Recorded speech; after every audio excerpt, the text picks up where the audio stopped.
Hello and welcome everyone. My name is Jane Collier and I'm presenting today on the effectiveness of mindfulness interventions for marginalized groups. So let's kick it off with a thought experiment. Imagine you are Mariela. Mariela is a 25-year-old Latina woman with a lot going for her. She's very charismatic, she's about to graduate from the Fire Academy, and she's the proud mother of a corgi. Lately, though, Mariela has been really stressed out. 3 months ago, she lost her part-time EMT job, and ever since then, it's been very hard to meet her daily payments, such as rent. She's had to ration her groceries to make sure they last the whole week, and her mom recently got in an accident and needs help with medical bills. And all of this is affecting her so much that lately she's felt like her heart starts pounding unexpectedly. And sometimes things startle her that she didn't even notice before. So she knows that she wants to see a therapist, but since she doesn't have insurance, she has to wait a couple months before someone is able to see her at a community clinic. But when she finally gets in the office, her therapist warmly diagnoses her with a generalized anxiety disorder and recommends mindfulness as a way to help her cope with some of her symptoms. And her therapist tells her, mindfulness is the act of paying attention to the present moment without judgment. And it turns out, Mariela's therapist is not alone in recommending mindfulness. These practices started in the Indian Buddhist tradition, but over the past 20 years, they've become really popular in the clinical world. As you can see here, the number of mindfulness publications has increased exponentially since 1980. But the question still remains, will mindfulness be useful for Mariela, a low-income woman of color? And the answer is, we really can't say conclusively. And that's because mindfulness randomized controlled trials undersample marginalized groups. Randomized controlled trials are kind of like the gold standard of testing whether a clinical intervention works or not. As you can see from this 2018 meta-analysis, mindfulness randomized controlled trials oversample white groups and they undersample all other racial minorities, the most undersample being Hispanic or Latinx participants. And the same goes for low-income individuals and folks with less formal education. And very sadly, from this study, they only found that one study specifically set out to see if mindfulness interventions work specifically for low SES and racial minority populations. So there's not really any literature that is specifically targeting this issue. So how does our study aim to fill this gap? Our study lays the groundwork for inclusive mindfulness RCTs by asking two questions. So the first is, who benefits most from a 20-minute mindfulness meditation?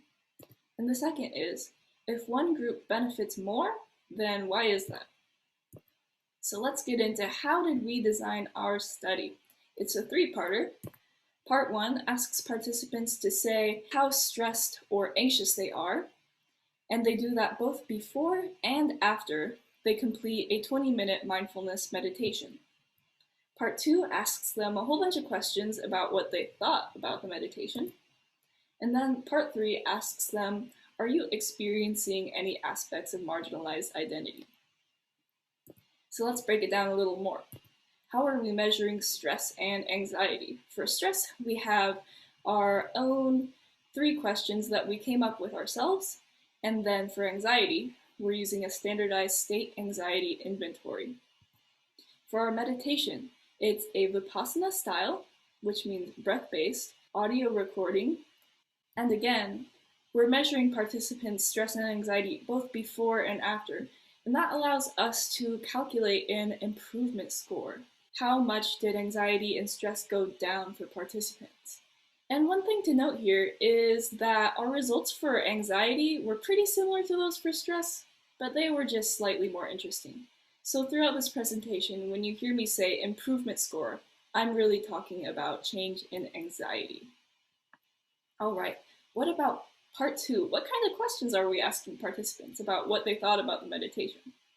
Well, first off, a reminder that we're really including this section because we want to know if one group benefited more than another, then why is that? So some of the questions here have to do with participants' affinity for the meditation. That is, how much did they like the meditation? How much did they feel emotionally or physically uncomfortable when they were doing the meditation?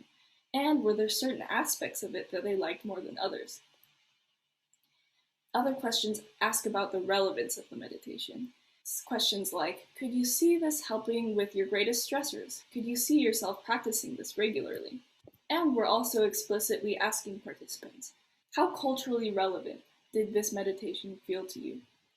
And then lastly, we have a couple of free response questions, just asking participants to list anything else that they liked or disliked about the meditation.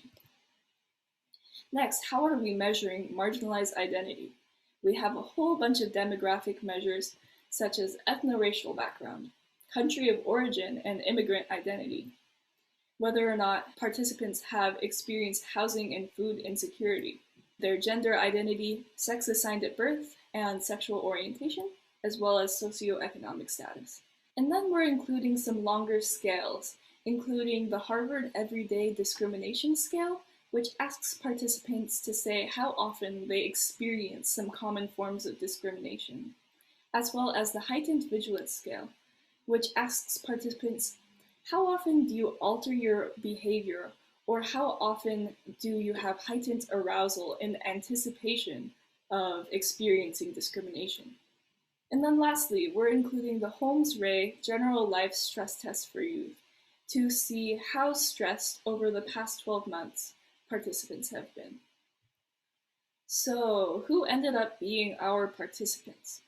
We collected all of our participants through UCSD's SONA platform, which means all of our students are undergraduates and they were likely taking our survey for course credit in a psychology or cognitive science course. So we received a total of 614 respondents, and of those, 320 met our inclusion criteria, and that means throughout our analyses, our N value is 320. So let's look briefly at the demographic characteristics of participants. In terms of sexual orientation, most of our participants were heterosexual, but we also did receive a good number of non-heterosexual participants, most of them being bisexual. And most of our participants were female, although we did receive about over a third who are male and a very, very tiny fraction who identified as genderqueer, non-binary, fluid, or other. In terms of ethno-racial background, most of our participants were Asian, a good number were Hispanic and Latinx, a good number were white, and then we received very few participants from other racial backgrounds, and this includes mixed, Middle Eastern, African American, Native Hawaiian, and Indigenous. In terms of food insecurity, most of our participants have never experienced food insecurity, but there's a good chunk, about a fourth, who have experienced it before, and about 4% who are experiencing it currently. So before we jump into our results, let's talk about some of the limitations of our study design.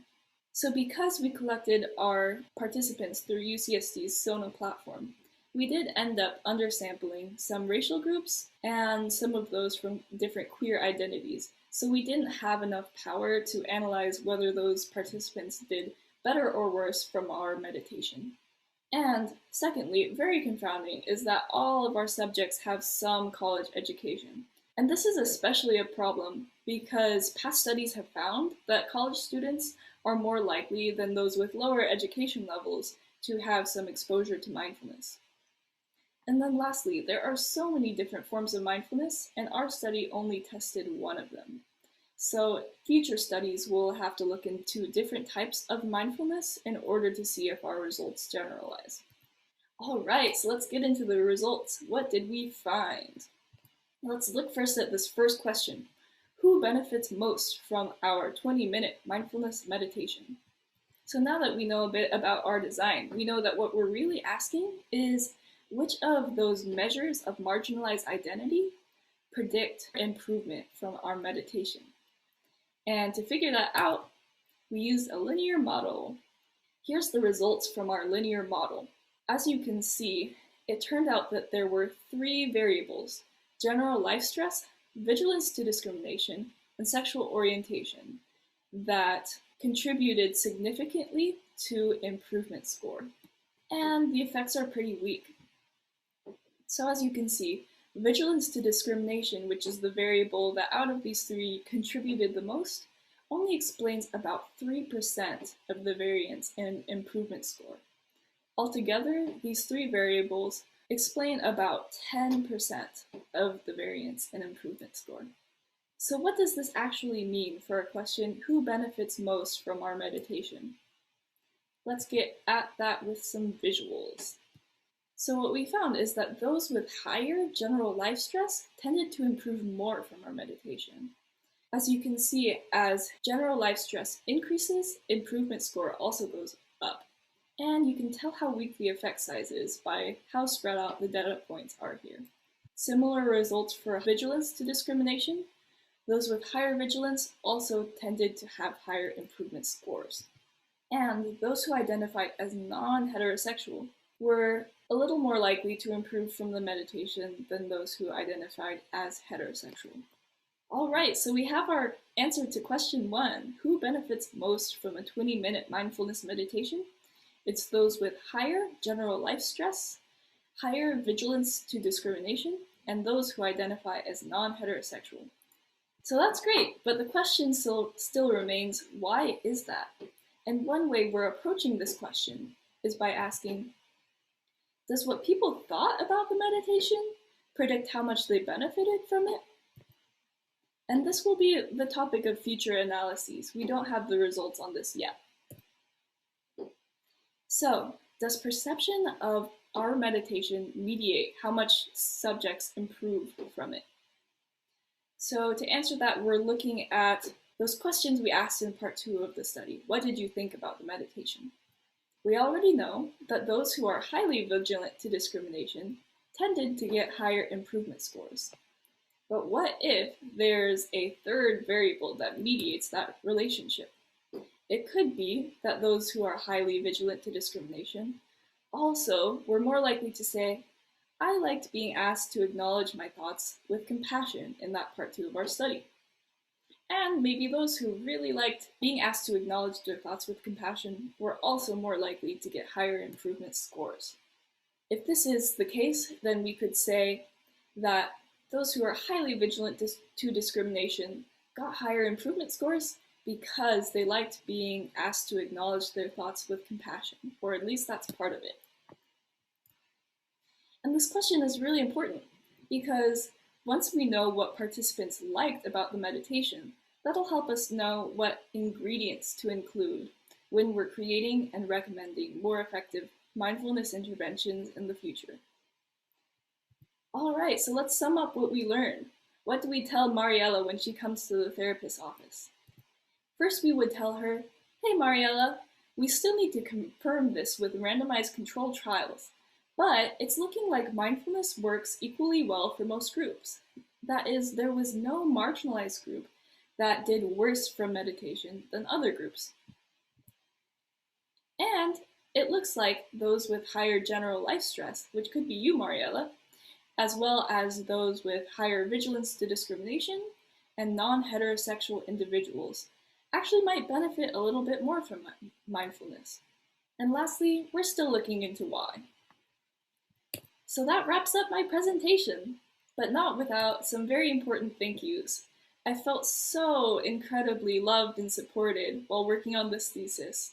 So thank you to all my mentors, to my family, to my fellow honors students.